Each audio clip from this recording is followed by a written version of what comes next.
प्रतिवर्ष बहु संख्यार बोलबम भक्त शिवों पानी चढ़ाइबा मानसिक कर व्रत पूर्णमी तिथि समापन कर आज तालचेर लखे पशु ग्राम श्री श्री चंद्रशेखर शिव मंदिर में बोलबम भक्त मान समापन उत्सव अनुष्ठित होता। यह अवसर में बोलबम भक्त मैंने शिवों पूजार्चना कर व्रत समापन करते।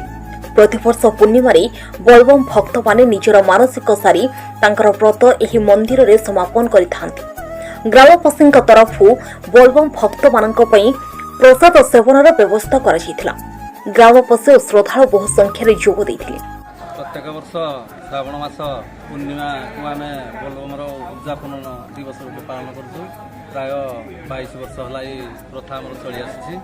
समस्त बोलबम भक्त एवं ग्रामर भक्त मानक नहीं उत्सवटी पालन करा जाए। आम ग्रामर आर्शपार्श्व ग्रामर भक्त मान आसी प्रसाद सेवन करी सुरखुरे जाती। प्राय 2000 रु 2500 लोकर प्रसाद सेवन व्यवस्था करा जाए।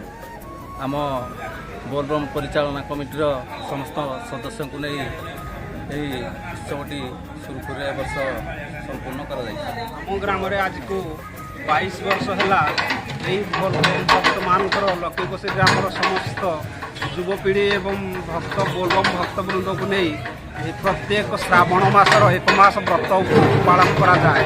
यही पालन अवसर में आम प्रत्येक पूर्णिमा भक्त मान को 2000 रु 2500 मध्य भक्त मान को प्रसाद सेवन कर व्यवस्था करा जाए एवं यज्ञ सहित 108 प्रभुंकर मंत्र जप करी पानीधारा को समस्त प्रभुंक निकट में पका जाए एवं से आखपाख अंचल आसी आम ग्राम प्रसाद सेवन करती।